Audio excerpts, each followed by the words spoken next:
Welcome back to Live Reality Games. Here at Live Reality Games, we cover everything from survivors, we cover everything from Big Brothers, and especially what we love, we're talking about tonight, college survivors. Erin, welcome back. How are we doing tonight? Doing lovely. It was a great weekend. A great weekend for Michigan. A great weekend Yeah, for everything. Yeah. absolutely. My in-laws, and of course your alma mater, Michigan in your background, flying Mm-hmm. high. Great Mm-hmm. game. We're not talking about that game tonight. We are talking No. about the Survivor game at Northwestern, Cats Glide, Season 1. We are here with the latest eliminated player from the episode. So if you have not watched, make sure you hit pause right here. Or honestly, it's a live reality game. It's like a great movie. It's okay that you see the ending. Just watch all the episodes to get to all the good stuff. And There's a lot here, of story. A lot of story to still see, even if you know what happens. yeah, and a lot of story tonight too. We have one of the biggest game players, I feel. I Yes. feel like this person went out way too soon, did impressive gameplay, Mm-hmm. and spoiler alert, we're gonna bring them on right now. Allison, welcome. Hello.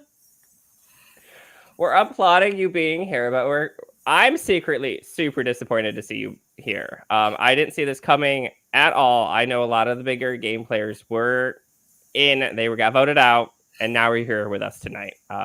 How are you, Allison? I am good. I wish that I had been able to hang in there a little bit longer, but I'm good. It was so much fun to play. I played hard. I played really hard, and that was how I wanted to play. So it was fun. I'm glad to be here. It's so much fun to get to debrief it and talk about it with you guys. Super excited to have you here and to debrief. I know we have a lot to cover here. Allison, you pretty much ran the show with the Illegal 8 throughout the whole season so far. So kind of pick us up, how did you get started in Cat's Glide? Yeah, so I know that the Illegal 8 has been much discussed, the legality of the Illegal 8. And I know It's just called illegal in general. It clearly was something like that. Wait, what'd you say? It was clearly illegal from the concept of your name when you came up with it. I know when Amos came on here, he said that I would have a lot to say about it being illegal, which I do. So I'll get to that in a second. But basically, Carson really was the center of this group of people. When the cast list got sent out a couple weeks before, a fair amount of time before, it got sent out over winter break, and we started in mid-January. So a fair amount of time. There happened to be a lot of connections of people who knew each other from various parts of Northwestern campus life. And 8 of us got brought together the night before the first challenge. Many people have been saying before the game started, which I will contest. It was before the first challenge, but the game had started. Anyone who knows Survivor, the game, come on, the game had started. Essentially, we had been marooned. We just hadn't gone to the first challenge yet. So I think there is a comparison for it in real Survivor, is that we just hadn't competed yet, but we had already been on the building shelter. And even before that in real Survivor, people hit the beach and they say oh, I got a good feeling from this person, because when they're sitting on the bus, they can't talk, but they make eyes at each other. There is precedent for it in the real game. And also, the game mechanics had started. We had an idol clue. We had an idol was already hidden. People were looking for idol clues. The game had started. So that's my 2 cents on the fact that the Illegal 8 was totally legal. The cast list was out. If you're not looking for connections, you're not playing that hard, in my opinion. So this big group of us got together. We really hit it off right away because we were all big Survivor fans. I think that was the big connection right off the bat. And as people saw, we had the numbers right away, and we got split into these pairs and kind of had to navigate that. But ultimately, at the end of the day, we just all really trusted each other to get ourselves through the first part of the game.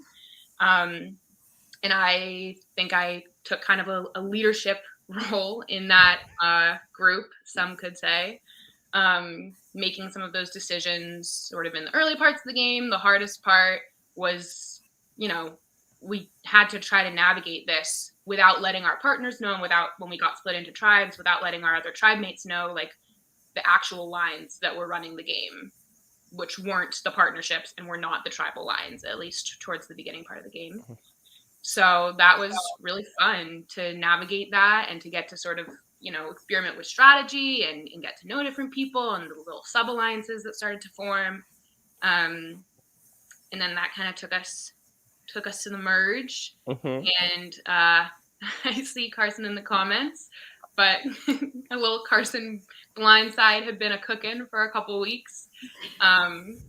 With Amos, who was probably one of my closest, definitely one of my closest, if closest ally, and Charlotte and Greta I was really close with. Kind of all these different satellites of people came together to get Carson out. And then from there, the ball was really rolling. And unfortunately, the ball that I helped push down the hill ended up coming back and taking me out. We kind of got on this like little domino effect of, I think, some of the bigger strategists, or at least the more visible threats, getting taken out, which is how I have ended up here with you lovely folks tonight. Absolutely. I feel like we just need to recap on that intro in general. Like, Allison, like, if you ever make it to the end of a game, I would be surprised if you ever lost. Like, I'm already, like, swayed by your illegal 8 not being the illegal 8 anymore. Like, all those points were super validating. Game mechanics were released, and all that. I don't know, Erin. I was swayed from that already.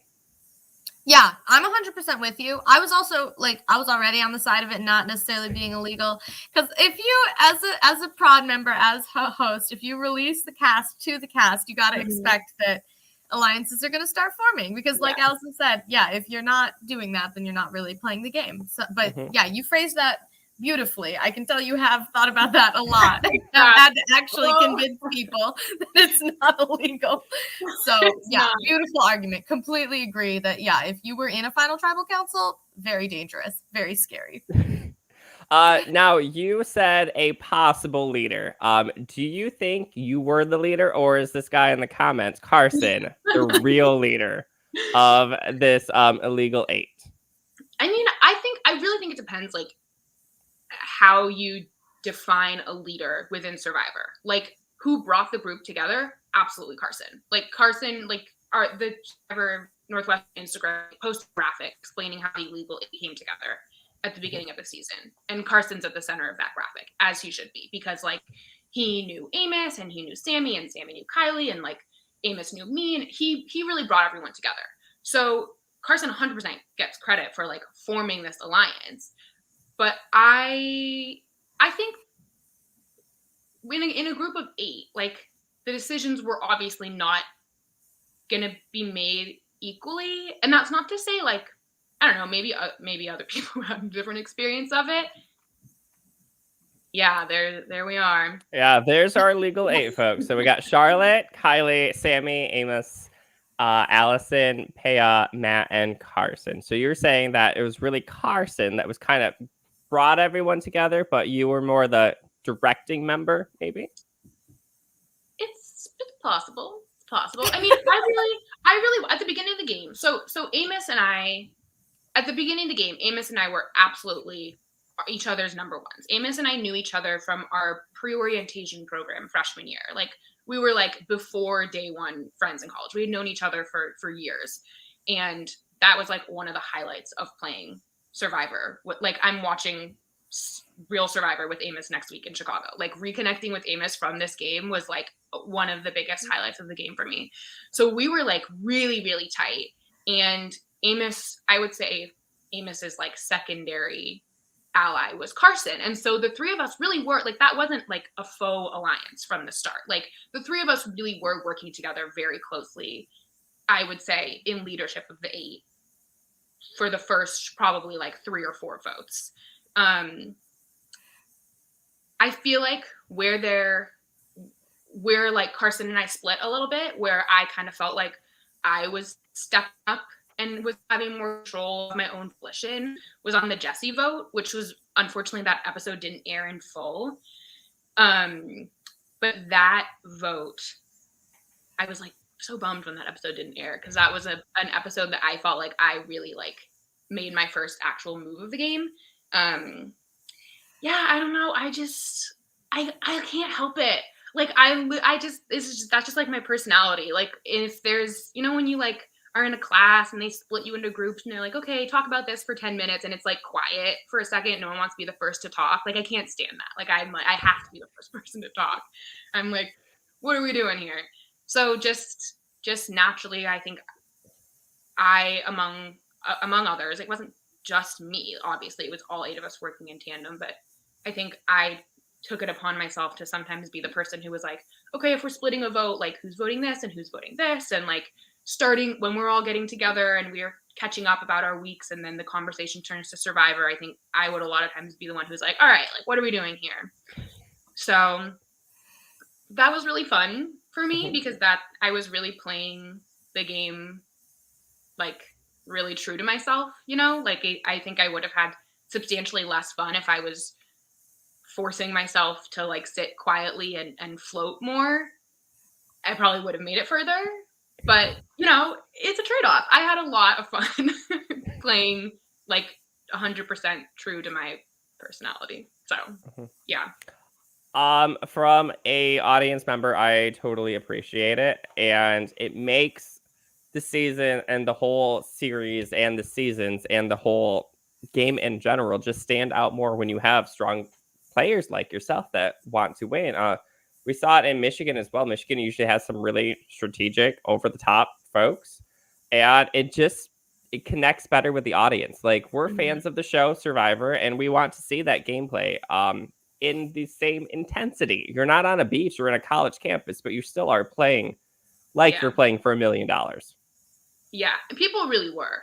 And I do think part of that level, which you see in real Survivor now, is like so many people were super fans. And so I think especially having the 8, all of us be really huge fans, like I think that really like right from the get-go elevated all 8 of us. Like we like challenged each other to play better because we were all such big fans, and we really felt, at least I felt right away, like this was the first season. Like we didn't know what intensity are people going to play with. Like, there's that weird thing in college where you're like, is it going to be uncool if I try too hard? Like, and we right away saw each other playing really hard and taking it really seriously and getting really invested. And so for me, I felt like I immediately got permission from other people to really invest and to like play really hard. And I think you see that level of investment, like Kylie talking about how she like can't sleep because she's thinking about it, and people, especially once we got home and everyone was quarantining, like people really like poured themselves into this. And so I hope that you can like see that intensity as an audience member, because it was intense. People were playing hard. It was really fun. If you don't have at least one Survivor dream, then you're not really playing. Yeah, totally. Speaking of Survivor dreams, a lot of Survivor players, their dream is to find an idol, which you did. I think that was one of your bigger moments in the earlier episodes. Yeah. You found it, and then half the cast found out about it. So, oh my gosh, let me walk you through that. That was take us back to memory lane. I don't even think it got like properly captured what bad luck it was. So I ended up finding the idol that we had gotten the clue for the previous night. And I would say at least half the cast went out and searched after our first challenge. So it was probably 10, 11 at night in a blizzard. I mean, it wasn't just snowing. It was a blizzard. We're running around, like digging through the snow, everything. Nobody found anything that night. And because nobody had found anything, Chase released a second clue that you could only get if both of your pair members went and got it.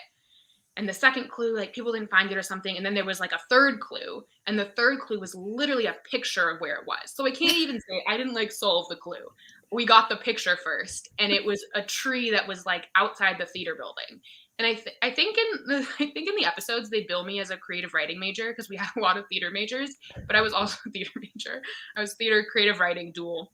I saw that. They were like, too much theater representation. But the tree was right outside the theater building. So I saw it and I was right away, I was like, I know where that is. And like took off running. I was later like, I should have just calmly walked, but I ran to the tree. There were like footprints going up to it. And I was like, it's gone. Like someone has taken it. I don't think we were even filming. And I'm like, oh, I just like kicked around in the snow and I like kicked something. And I was like, oh my God, I like reached down. Like, it's the idol. And then we like immediately ran around the corner and I looked back and saw Peya like running towards us. And to Jackson, my partner who was with me, I was like, we have to go. Like Peya saw, like she knows that I have it. Jackson not knowing that like Peya's in the 8. So like it's fine. Like there are people who could have seen us. So then Peya comes around the corner. I don't know where Jackson went. Jackson like dipped. I don't know where he went. But Peya and I ran into the theater building because Peya is also a theater major. We went into the bathroom and we were like, we can open it here. Like we're safe. Like this is a build. Like this isn't like this. We weren't in like the student center. We were in the theater building. And it just so happened that like the winter quarter auditions were happening that day. And Kylie was in the building waiting for audition time and came in to go to the bathroom as we were sitting there opening. Like it was so random. Like I promise we weren't just in like a big public access bathroom. We were in like a small subsection of the cast would ever go to that bathroom. Kylie walks in like literally as I'm saying, I don't think we should tell Kylie. Like I think I may have been saying her name. Like I literally was like, oh, maybe not. I don't know about Kylie. And she just walks in. So then at that point, I was like, it's better to not get caught in a lie at this point in the game. Like the 8 was so new. We hadn't even had a vote yet. Like that was the second day of the game that I was like, and I had already told Amos because he texted me as soon as he found his. So I had already told Amos. So I was like, 3 people in the Alliance know. Jackson knows. Like, so half of the 8 already knew. I was like, it's better to just cut my losses and tell people and have people think like, oh, Allison's all in on the 8 because she told everyone about this. Like at that point, I was like, it can hurt me more if people find out later that I was lying about it. Which then later I was like, thank God I told them because Jackson spilled the beans like a couple tribal councils later. Mm-hmm. So yeah, like ideally I would have found it by myself and kept it to myself. But where I was in the game, I had more to lose by losing trust more than I needed the idol. So yes, unfortunately, absolutely everybody knew that I had it, but it never came into play. I think it was all right that you ran into a bathroom out of all things in the area. Carson was on earlier, and Carson couldn't help himself from opening his idol right in front of everything on the street. So yeah. It's a step up from the Carson. So, ideally would have walked home, but I was like 15 minutes from my apartment. Like the adrenaline when you find it, like it was intense. We were like it was the second day. We were so excited to be playing. Yeah. So, luckily I was in a good enough spot that like everyone finding out about the idol didn't really affect me either way. But it was fun to find. It was so much fun to find. I was like, yes, this is the best. Like, this is amazing. I can't believe I have an idol. Like, I think I still have it somewhere. Like, so it was cool. So the game progresses a little bit further. We have some editing things. We have like a quick recap episode. There's like a scavenger hunt. There's some votes, as you were saying. Jesse gets voted out, and anything from that we missed that makes or shapes your gameplay. Yeah. Some of the cast members before mentioned like it was a really great bonding experience. Like you hung out with people. Is that your same takeaway or? The task gauntlet challenge. So we had been split into tribes at that point, and the task gauntlet challenge was really fun.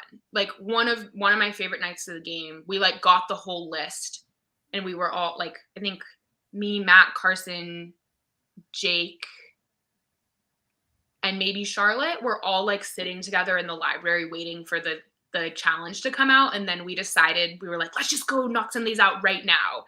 And so we like ran to the gym and they closed in like 10 minutes. So we had 10 minutes to try to make 3 free throws in a row. And like Matt made it literally with like at like 9:59. We were like, yeah, like and then Carson went and jumped in the lake, and then we ran back with him to his apartment. Like that was a really, really, really fun night. and winning that. Obviously we won that challenge by 1 point, and that was like so great to not have to go to tribal, obviously, but also just like, yeah, we totally did start bonding. And then, Well, you almost didn't win that challenge. Some of your teammates bartered some of your points away. What were your thoughts about that? had we lost, I would have had some choice words in the confessional. I think because we won, I mean, obviously it wasn't great. I don't even remember. See, this is my foggy memory. I don't even remember if Chase told us how many clues were taken for each team. I think he did. He obviously didn't say who took them, but said that like 2 people on our tribe and 1 person on the other. I think it was just, it was just kind of like, okay, story in the back of your mind, but like we didn't know who it was. And so like without that information, I kind of was like, there's not too much we can do about it. I was just glad we had won. Yeah, exactly. You're like, it's okay. We still won, folks. Yeah, that was like an exhausting weekend. That was crazy that whole challenge, but it was fun. The other thing that I felt like was a little bit lost in the shuffle of those episodes was so I think Greta is getting like slightly purpled out. Isn't that what they call it when people like get lost in the edit? I think she's getting like slightly purpled, which I don't know, maybe from an audience perspective it's different, but my like 3-part alliance with me, Greta, and Charlotte, I think really kind of kicked off during the Jessie vote, because I knew Greta. Greta and I had known each other for a couple years. We played softball together, and she didn't know like anything about Survivor. She had like never seen an episode, and so I really like protected her for a lot of the pre-merge, because I felt like she trusted me the most and she could be like a really reliable number down the line. And I think we had a meeting with me, Charlotte, Matt, and Greta, and I remember after Greta left, this was the week of the Jessie vote, so after the task gauntlet, Matt and Charlotte were like, oh, we got such good vibes from Greta. And I was like, yes, like that's good for me. Like maybe this can be like the start of like a little like sub alliance here. And then the other thing that happened that week that was really consequential was that, so we had the vote set on Jake, and like literally an hour and a half before tribal, we were bringing Jessie into the plan, and we're telling her that we were going to have her throw a vote on Gus. I don't even think she literally had to vote for him, that Gus was going to be the like spare vote gets thrown on him just in case Jake had an idol. And I knew Jake didn't have an idol, so I knew that there was no danger of Gus going home. And Jessie wouldn't do that. She was like, I'm not putting a vote on Gus. Like, absolutely not. Even though the rest, like, we were kind of like, this is where the momentum is going. Like, Gus isn't going to go home. And I know that it has been said, if you guess Allison and the wrath of Allison, this was maybe where that began. But it wasn't a wrathful thing. Like, it was never anything like personal. It was that I was like, damn it, like, Jessie isn't being controlled by me. Like, Jessie was really like that was smart of Jessie, but she just like showed a little bit too much of her cards, that she wasn't willing to put Gus in any danger at all. And that was a red flag to me of like, why are we getting rid of Jake, who will vote with us?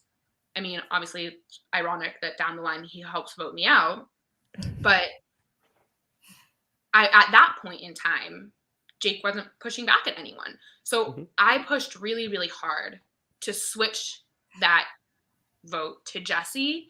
And when me, Charlotte, Matt, and Carson were like FaceTiming right before that, Carson made some comment of like, I'm really like hurt, or like I'm offended that you guys aren't trusting me, or that you're changing this after I've worked so hard to line up the Jake vote.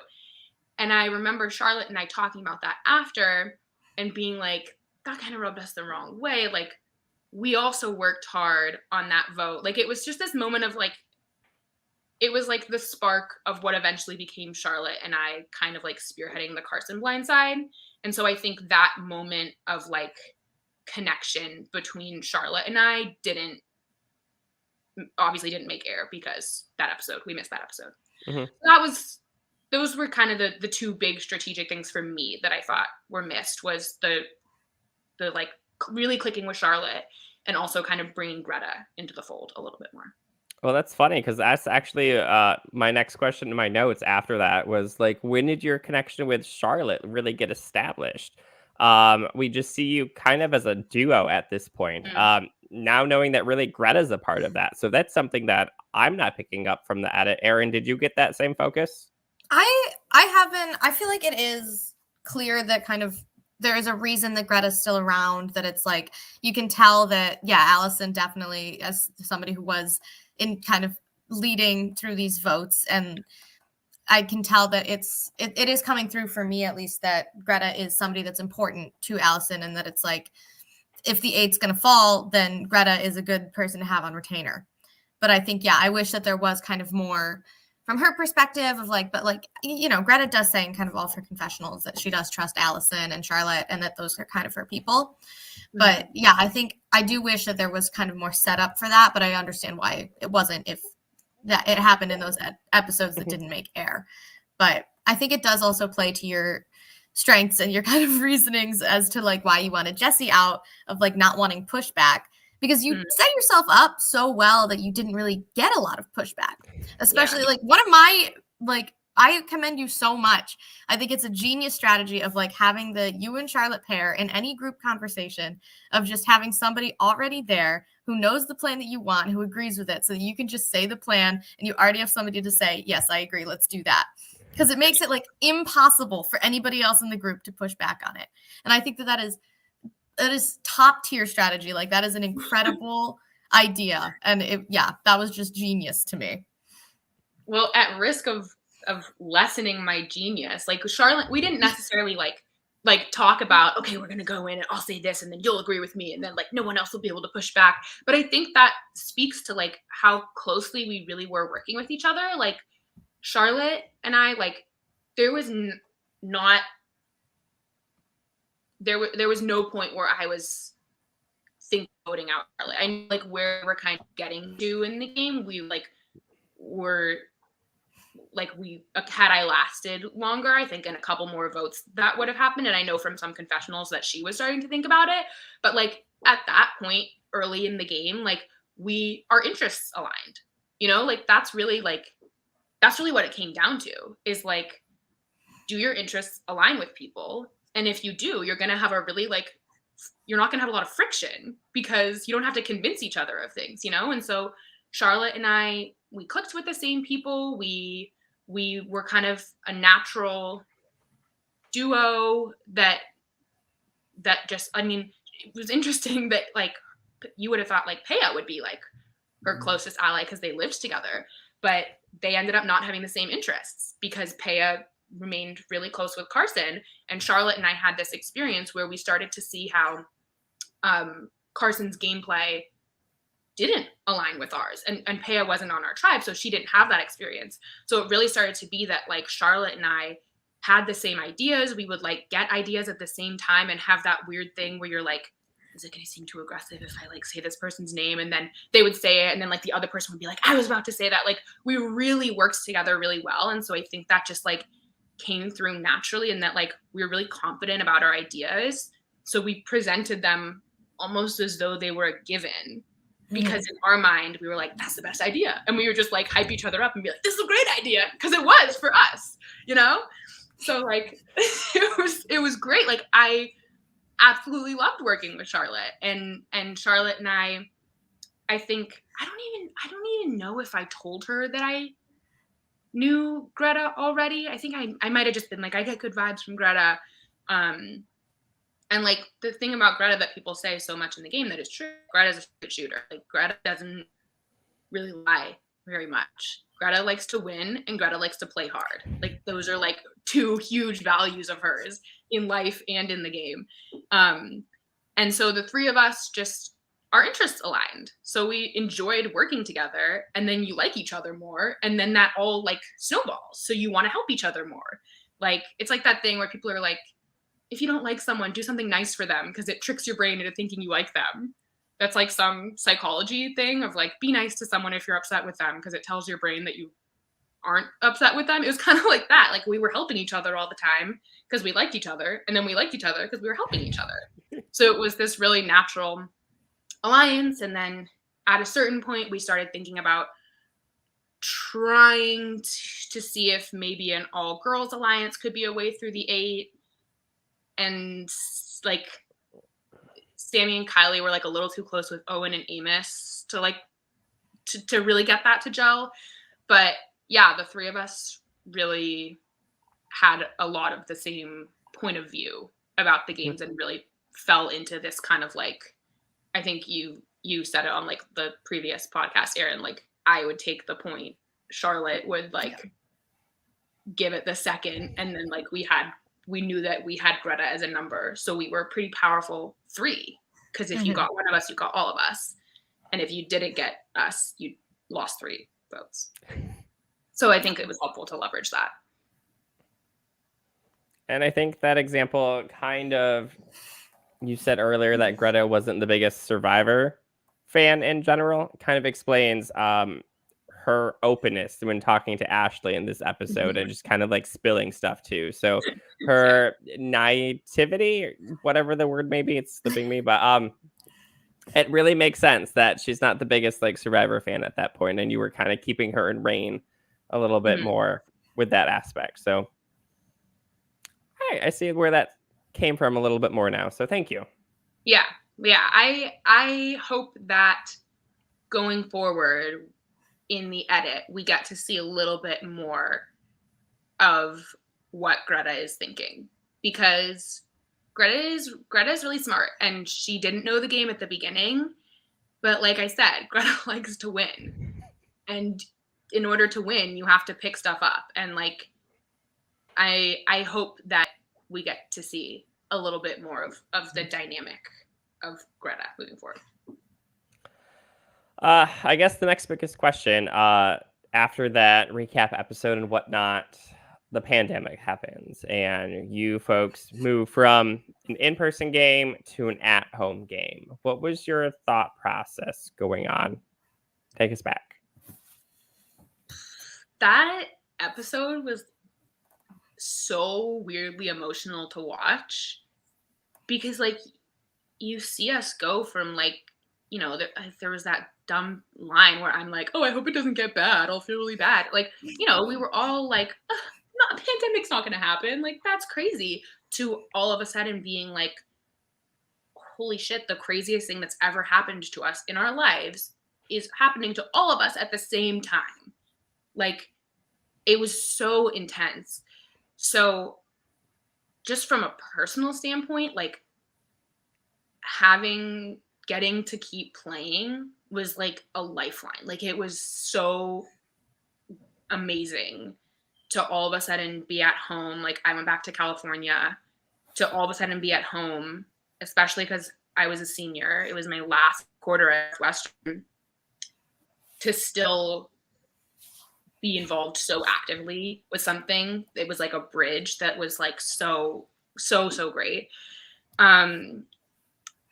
Strategy wise, I feel like I maybe even said this in one of the episodes, but it was hard because you lost a lot of context, right? Like, you lost body language, you lost the chance that you'll randomly run into someone. Like, I know in previous seasons of College Survivor, like, things have flipped when people run into each other at a bar and really hit it off one night, and all of a sudden they're like, wait, I like this person. Like, we didn't have the chance for that anymore, and you couldn't have any more of the run-ins of catching people with idols and all of that random stuff. So we lost those elements of the game, which was hard. Strategy wise, I don't even, like, I can't even really say that it changed my strategy that much, but I also think that that's because we also went from in-person to virtual at a really at a real hinge of the game, right? Like it was the merge. So like the game really changed too. So it almost felt like two totally different games. The on campus being in tribes and then suddenly switching to individual while we were at home. So I don't know. I feel like that was kind of a non-answer, but it was weird. But people really leaned into it because it was all we had. It was all we had. And really, it was a huge instance in the game and the world at the time, and to have you all filming what you went through right there in front of us, it was in history. That's what it is. Yeah, it was really eerie to watch. This may annoy some illegal 8 haters, but we still have a very active group text because we're all still friends, and we were all texting in it, and we were like, oh my gosh, I'm gonna cry. This was so hard to watch. I can't believe that happened. So yeah, it's a really, really weird time capsule. And especially like you said early too on the comment, you were like, I can't believe I said didn't thinking it was going to be this huge thing, and it was. So yeah, we all thought we were going home for spring break and it was going to be an extra week, and then we were haven't left my house in 3 months. That's what it was. I can't believe Allison jinxed us into the pandemic. That's what it was. You heard it here first. It was all my fault. You put it out in the universe. Speaking of the universe, Erin, anything you want to get to, vote outs or challenges before we get into this episode? Prior to this episode? There's tons to cover still, I know. So yeah, we still have a lot going forward. And so yeah, I think we can talk about this episode. Yeah. I don't really have anything else. Yeah. When we do get to this episode, they play a challenge that I have set up for myself and Erin. Anybody at home watching, you're welcome to play. There is a link in the comment section. If you click that, you'll be taken to Type Racer, Allison's favorite challenge. Unlikely not. But feel free. Erin and I have played a few on these challenges. I am losing, I think. Erin, I had 1, I think 2 to 3, right? That sounds right, yeah. Okay. I actually think I'm 0 too. So I think I just earned a point there. So that's fantastic. There you go. So follow along in the comments. But this episode, we get kicked off with remembering Amos and final last words of his vote out. And he says, beware Kylie, beware Allison. Is that what got you this episode, Allison? Is that kind of Amos's final words?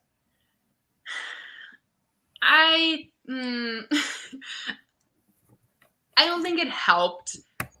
I was not hiding how hard I was playing. I was not,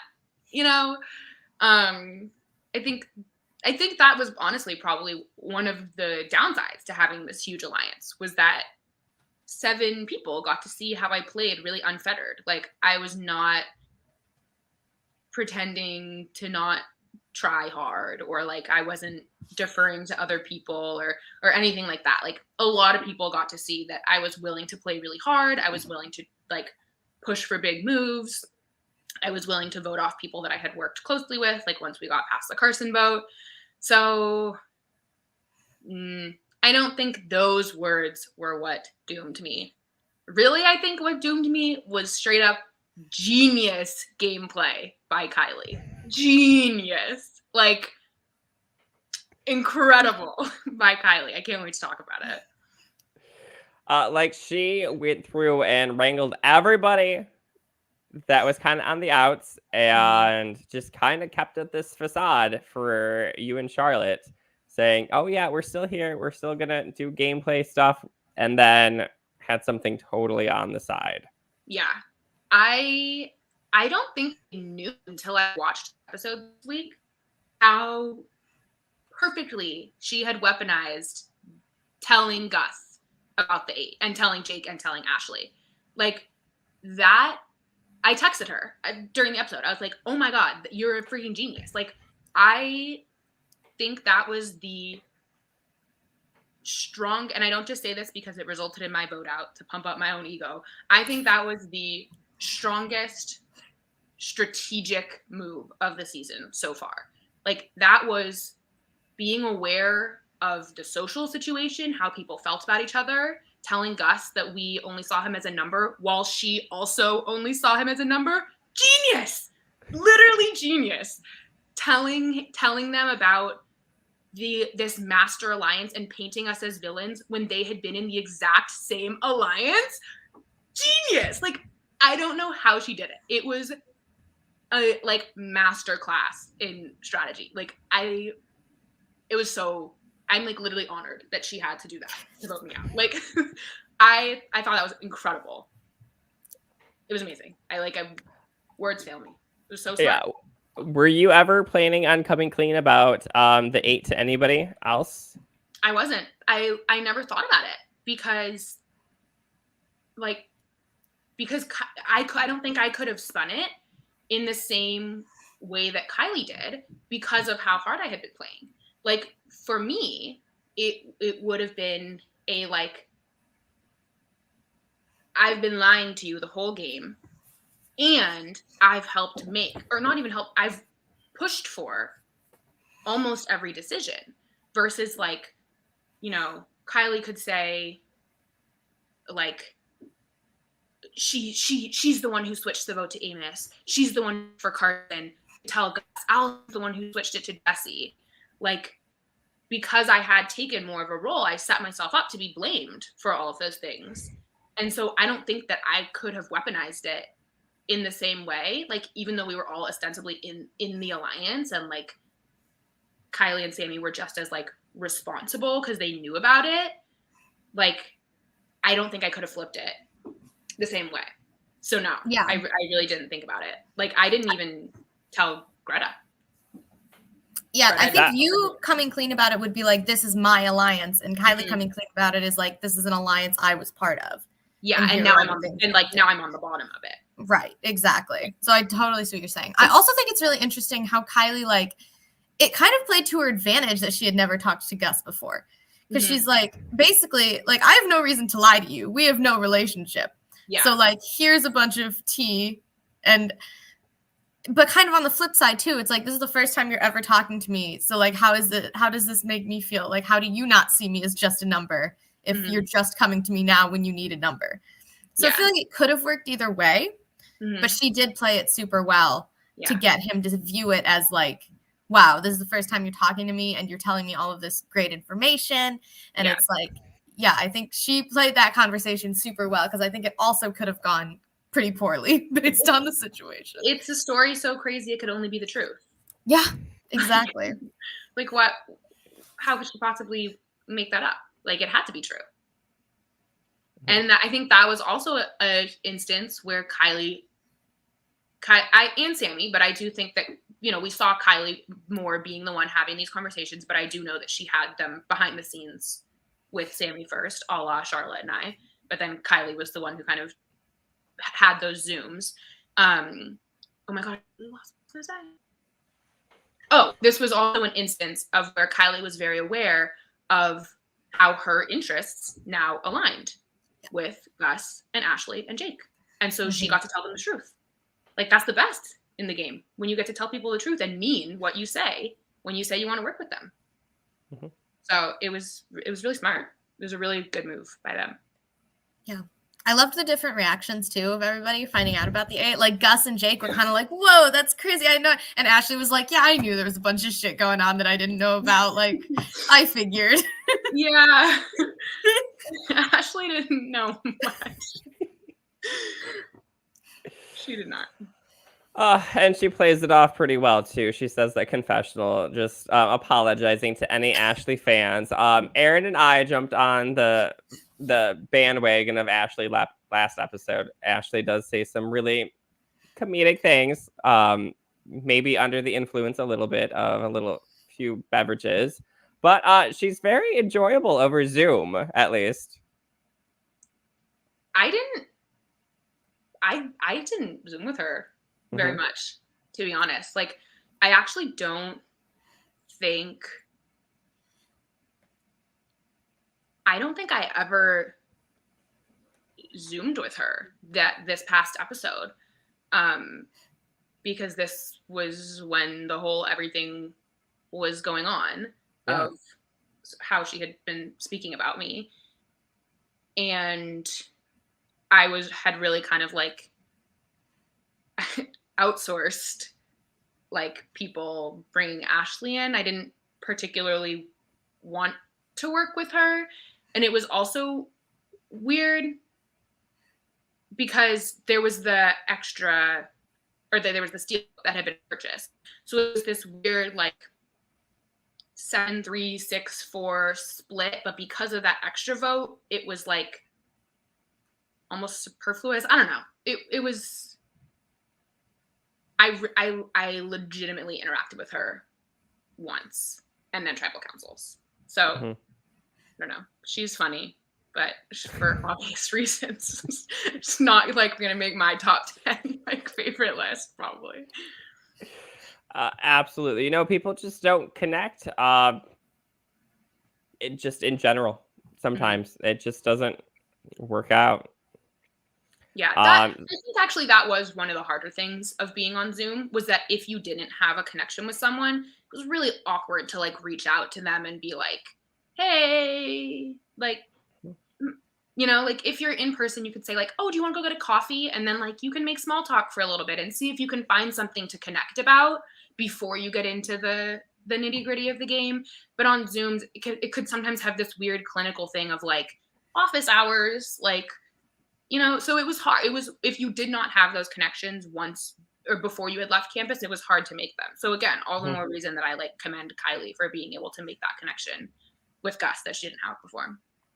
It's also totally fair to not want to reach out and connect with somebody that saying shitty things about you. Like, yeah, I do not follow you for that at all. Like, that is, you have no reason to want to reach out to her. Like, I completely understand that.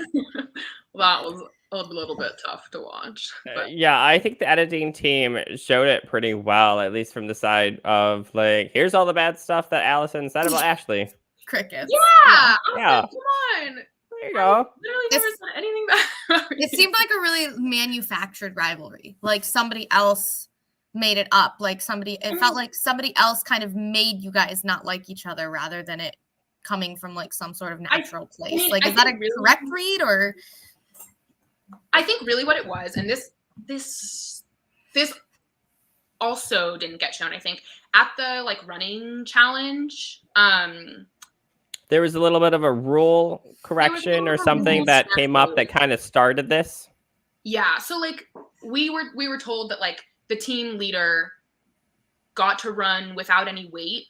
They got to start with no weight, but then they weren't allowed to drop out. Like, so you had to pick a team leader who was going to run the whole time. And the other team, we had just swapped. I don't remember which tribe name I was on at that point, but the tribe I was not on had set Peya as their like run leader, and she ended up dropping.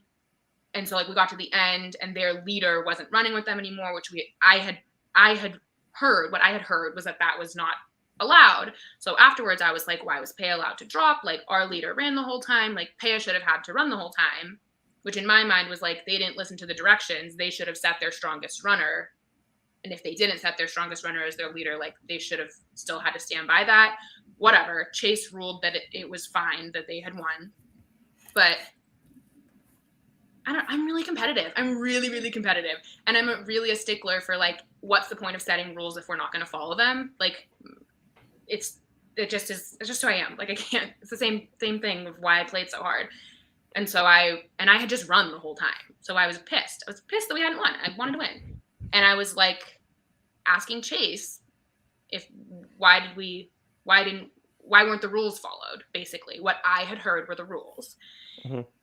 And Ashley said something of like, I don't know. She made some comment of like, it's over. Like, you're just mad you didn't win or something like that. And I probably snapped back and was like, not involved in this. Like, I don't know, something like that. So the one interaction we had was not, sunshine and rainbows. So I think that is where it came from on her end. Like there, you saw the little clip where she like said, "I threw a bitch fit." I think that's where it started from on her end. But like, I don't know. I think the other part of it was that like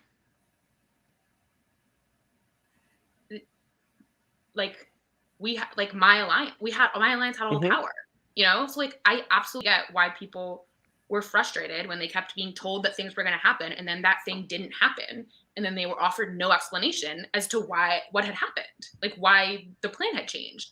So I get it. I think it became a weirdly funneled personal vendetta that I don't personally think was earned. The people who she said that I was like dehumanizing and like treating as numbers, I'm friends with now, you know? So like I'm cool with the people who I used in the game. And I think, yeah, that's kind of what it is. Like I'm okay with how I played the game.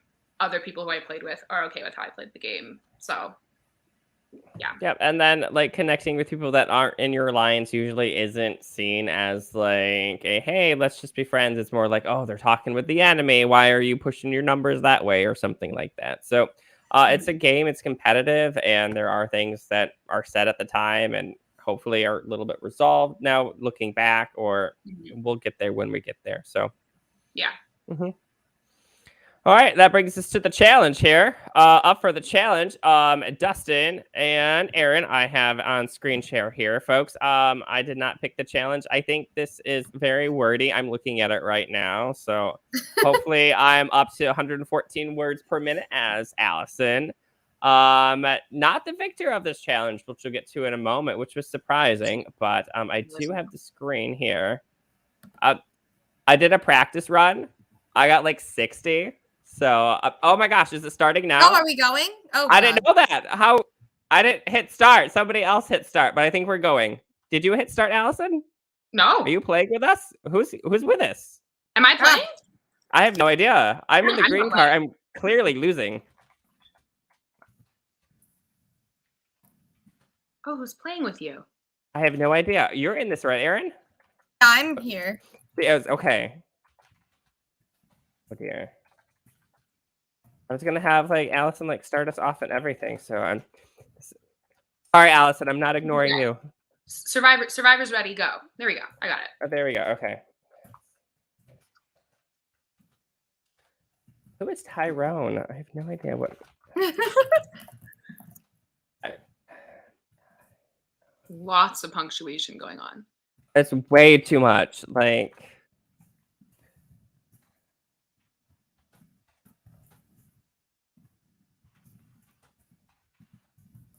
Oh my goodness. This is like a play. They've got like dialogue going on here. Where are the stage directions? Come on. Oh, I always think like theater kids are like the best like for Survivor. There was much talk on this season of like, I think Jackson said that the theater kids were putting on a show. I was like, hell yeah, we are. We want it to be an entertaining season. Okay, so guest, was that you, Erin? Did you win? That was me. Yeah. Congratulations. Whoever this other guest is, congratulations. You are clearly in second. I'm just hanging out with 28. Congratulations. I'm really curious. Guest who clearly got second place, please come to the comments. I'm curious to see who you are. Expose yourself. It's probably Carson from the beginning. He's like, I'm ready for vengeance here. Probably. Oh, red car is back in the game now. Come on, red car. Oh, yes. Keep going, red car. Red car. As you continue with the sentence, I gave up halfway through. So I didn't give up. I just, I clearly saw me not winning this. I was right. Is blue car? That's my. Oh, here we go, Sean. Hey. Hi, Sean. Sean, are you dark blue car? Congratulations, you clearly are second place. So nice job. Good competition, Erin. Good job, Erin. School it again. My gosh. Good game, everyone. And to be fair, I do type for my job all day. every day. So I do not. So I'm good with the number keys. I'm a banker. So a pleasure typing. We might need a rematch, and hopefully it's not a whole like trilogy this time with Tyrone and whatever was going on. It It was was super quite long. I will type race anytime. All right. Maybe we'll have a repeat at the end here. But Allison, does this take you back? It does. It's very triggering for me.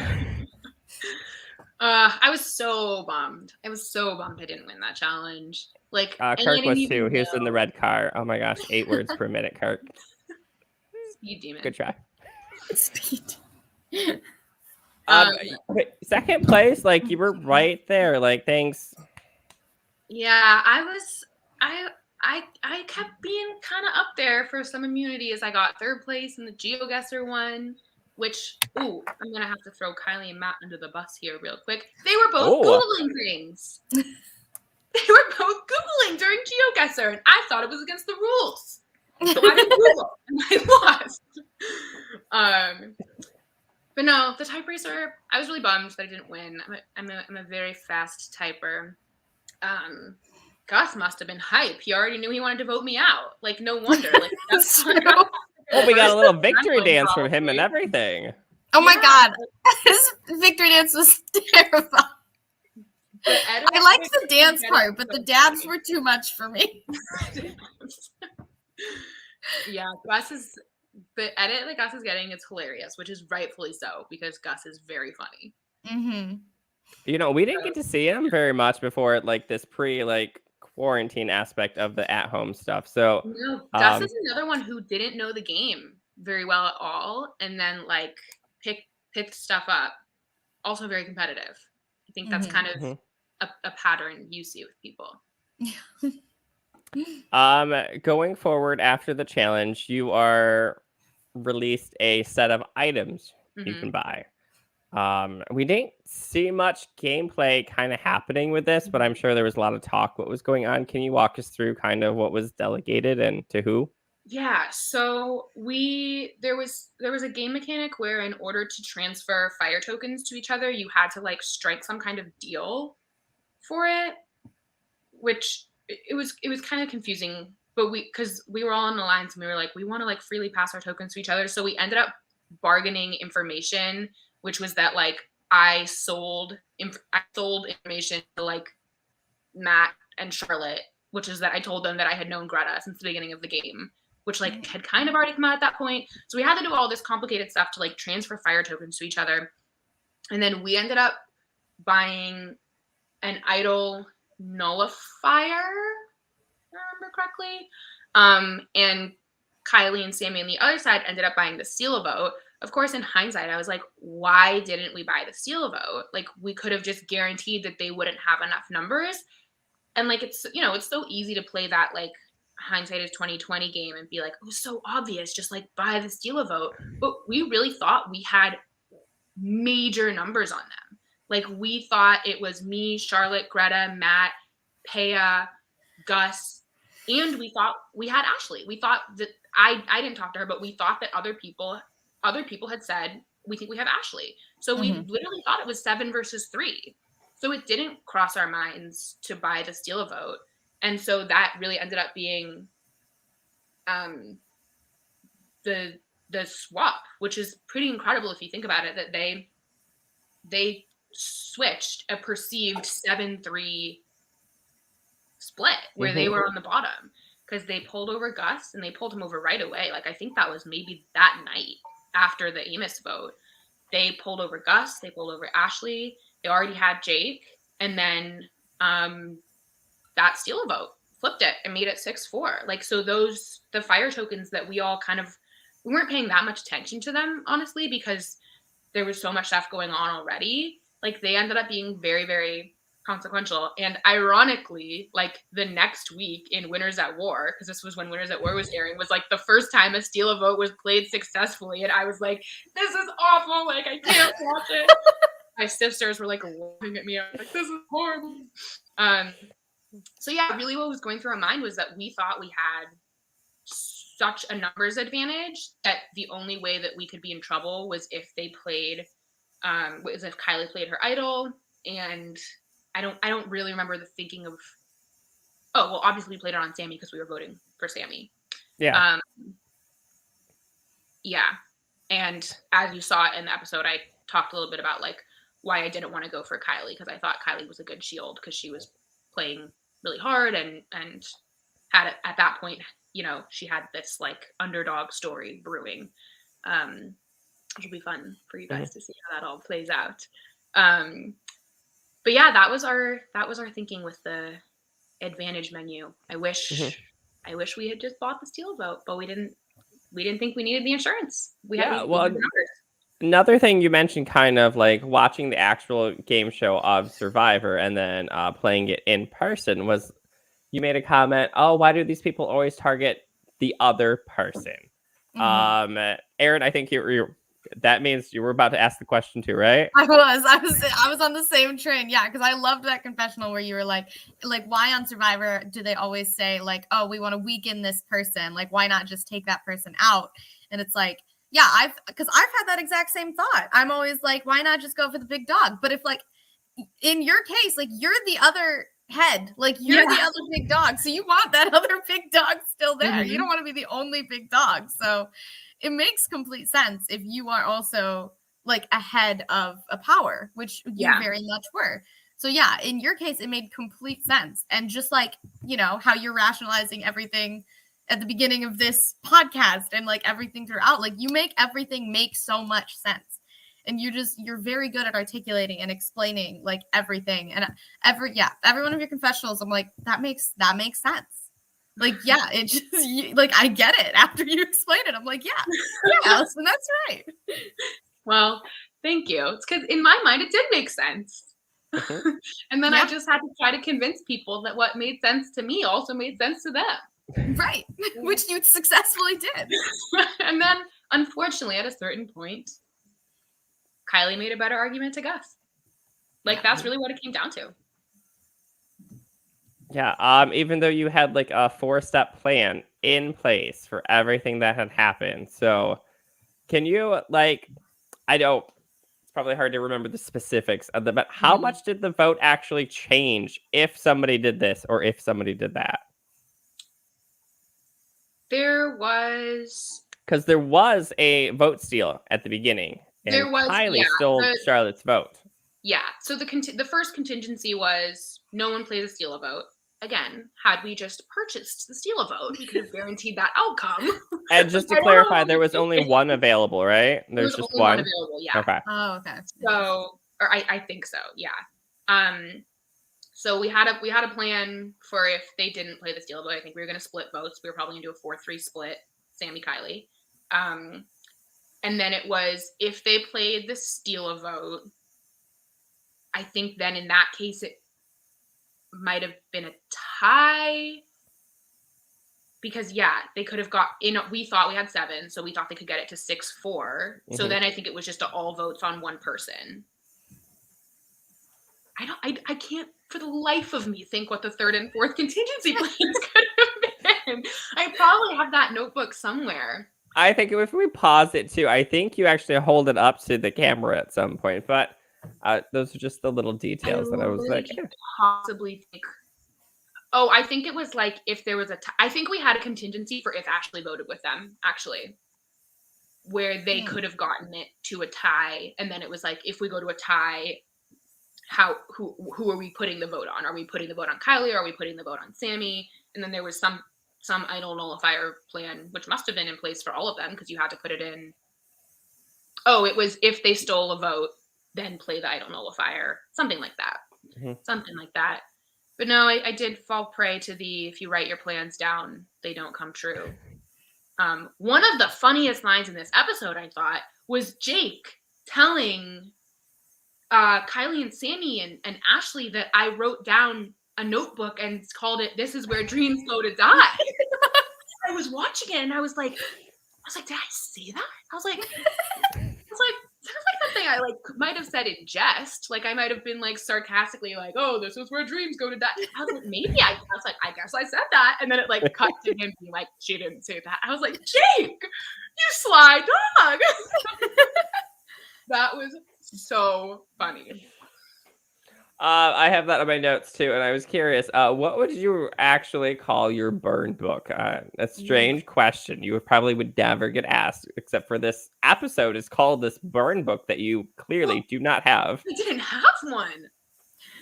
I don't know. I think you need one now. In the context of Survivor, what would I call it? It would like the snuff book or something. Like no, a snuff book, or maybe because it's like the snuffer. I don't know. People I'm planning to snake. Like, oh, okay. Like maybe like bite before you get bitten. I feel like I had a lot of that going on because I knew that I was not playing maybe I would call the menu with the people I was gonna bite before they could bite me, because I knew that I was really visible, and a lot of people, I knew that my name would start to come up eventually, and so that was the Carson vote, that was the Emus vote, and that ideally would have been the Sammy vote last episode. Like that was trying to get rid of people before they came for me, but I was bitten. But speaking of being bitten, who did you think bit you while the votes being read on that first vote off?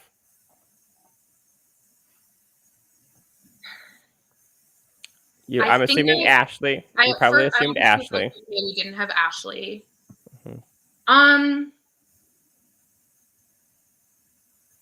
honestly don't. I honestly think like my adrenaline was going so much that I wasn't even really thinking about like strategy of like who was it. I was just like, oh my God, I have 4 votes. Okay, I have 5. Like it's fine. It's all gonna be. And we were all texting in our group chat saying, okay, it's gonna be fine. Like worst case scenario is a tie, right? Because we thought we had Gus still. And then we had all sent pictures of our votes, and Gus sent a fake picture of a vote in. So like I think I was just like, I didn't even think about it in the moment. And then I knew that I wanted to like call Ashley out before I left. And so like that was going through my mind. And I was also really sad. Like there was just a lot going on. And then Gus did text me afterwards. Wow. I think. Yeah. Which is really what I was saying. There was a lot of like respect in this cast. Like a lot of respect and friendship for each other's gameplay. Like I texted Amos after I voted him out. I'm so sorry. Like, it was obviously all strategy. Like I love you. And it was like, I would never be mad about this. Gus did the same thing, texted me. Like, we all love Survivor, and like getting voted out in like horrific kind of embarrassing fashion is like a risk that you take when you play, and like it's part of it. So yeah, I don't think I had to do much guesswork because Gus texted me. And hey, not a bad way to go. You had to go on a steal a vote. You had to have a idle nullifier in play on a close vote at the same time. Yeah. And some of the best strategy we've seen all season to even, make it a possibility to get you out. So, yeah. Yes. But they pulled it off, and it was great. And I could still get back in. You never know. Absolutely. And that's coming up. Finally, we get another episode this week. So maybe there's more of me. Yes. I am the only one that's unspoiled in this case. So who did I say? I thought Owen was going to come back in earlier in the podcast. So Allison, you are pretty determined to get back into the game. I'm going to shoot for you to come back into the game and maybe cause a little commotion here or there. So I would love to cause a little more commotion.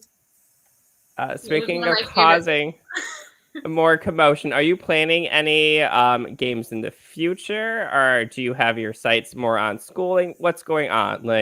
So I graduated during all the pandemic mess. I was in my senior year while we were filming. So I'm like a year and a half post grad. So I have never played another live reality game. The thought frightens me because I think it's like it's a whole other world. Like I really don't even know that much about them, of like playing online and playing with strangers and like all of that stuff. But I don't know. I could probably be convinced to try to play again. It's so fun. It was so fun. And it really is after like I don't know, Erin, you can probably attest more to this, but I've played a handful of live games. Every game is different. Every game is unique. You make all these great connections with people as you do on the show right here.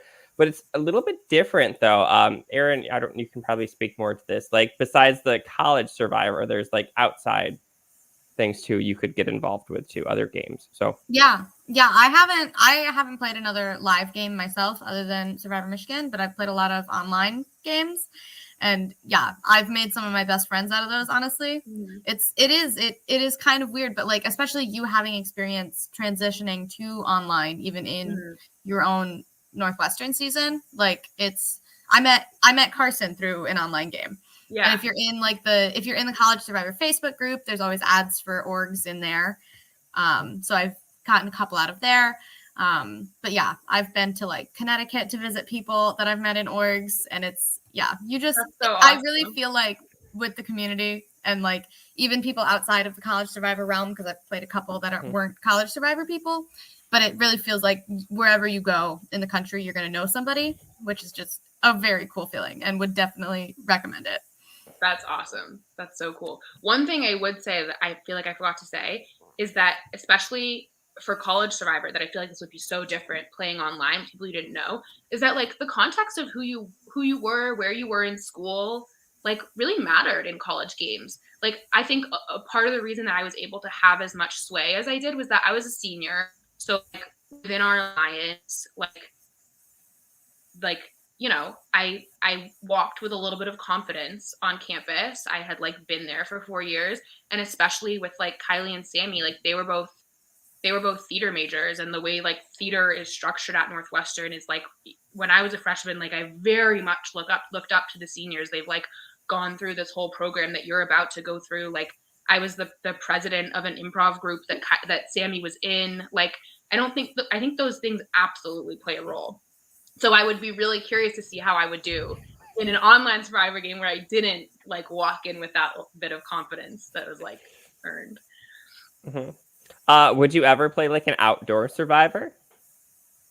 Like for like the weekend to like tent it up and like live rustically? I think so. I mean, I've applied for Real Survivor, so I think I would, because how could I say I would do 39 days and not say I would do 2?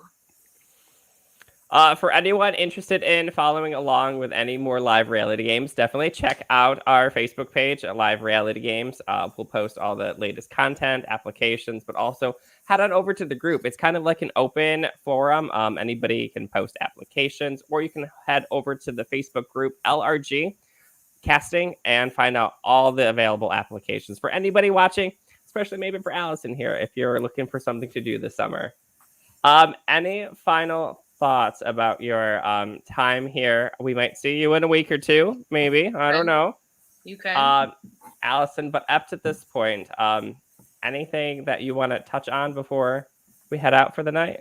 I feel like the only thing I really didn't talk about that I just want to give a shout out to, and probably this is because you guys already talked to him, is Amos. Like, I loved playing with Amos. We were like, it actually was so fun to watch the episode of Real Survivor last week of like, have you guys seen last week's? Okay. Yes. Just make sure I'm not gonna. We all cried. It's fine. So, well, okay. Spoiler alert for anybody watching Survivor 41 right now. Like, tune this off. Like, we'll see you next time. So on and so forth. Little bit of spoiler here now. So careful. Okay. It was really fun to watch Shannon Ricard have that dynamic of like, we know we're coming for each other, because Amos and I, in our first meeting, I literally said to him, and then later I was like, why did I say that? I literally said to him, let's get each other to the merge, and then let's duke it out after the merge. Like, in our first meeting, I said that to him. I totally should not have said that, but like, that's what happened, and that's, I think, why we had so much like respect for each other, and why it's so funny that we like went out one after the other. But like, I know you guys talked a lot about percentages of what you're telling people last week with Carson and Amos. Like Amos and I told each other 100% of everything right up until we didn't. So I feel like I didn't talk about him enough in my gameplay. I talked a lot about like the girls I was playing with, but Amos was a huge part of my game, and it was so much fun to play with him. It was so much fun to chat with him too. We'll also be chatting more about Survivor 41 on Wednesday. For our recap, we have a special coverage. The live reality game coming in is Can You Survive? It's an outdoor survival thing. They raise some money for some great charities and whatnot. They are in casting for season 2. So they'll be joining Kirk as the podcaster covering Survivor 41 right after the episode Eastern Standard Time. Also coming up on Survivor Northwestern this weekend on Thursday, I think Thursday's the 2nd, the next episode comes out. Follow along to see who comes back from the edge and who gets voted out, maybe. I don't know how the edit's going to go, so we'll see how much information comes out on this next one. Erin, anything that I left out from this episode here with Allison?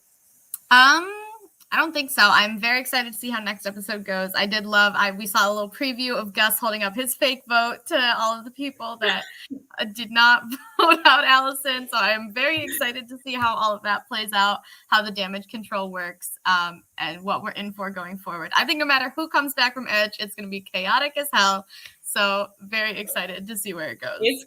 I don't think it's a spoiler for me to say it's a good episode this week. It's a good one. We are looking forward to it. They always release with a live episode, so join them in the live comments. Check out the episode day after if you're busy or something, but make sure you catch up before our next podcast next Monday with who's ever eliminated or a special guest. We'll find out at some point, but at least you'll have me and Erin and Allison. You're welcome anytime on this thing to share. Thank you guys so much for having me. This was so fun. Thank you everyone for watching in the comments. Thank you, Sean, for joining us on the race, and Kirk. Erin called you a cutie, I think, like for Sean. So hey, Sean. It's what you said, right? I don't think so, but I thought so. Maybe I'm not going to dispute it. I'll say it now if I didn't say it before. There you go. We'll talk to you all later. Don't forget to hit that subscribe button on your way out. So thanks again, and everyone have a great night.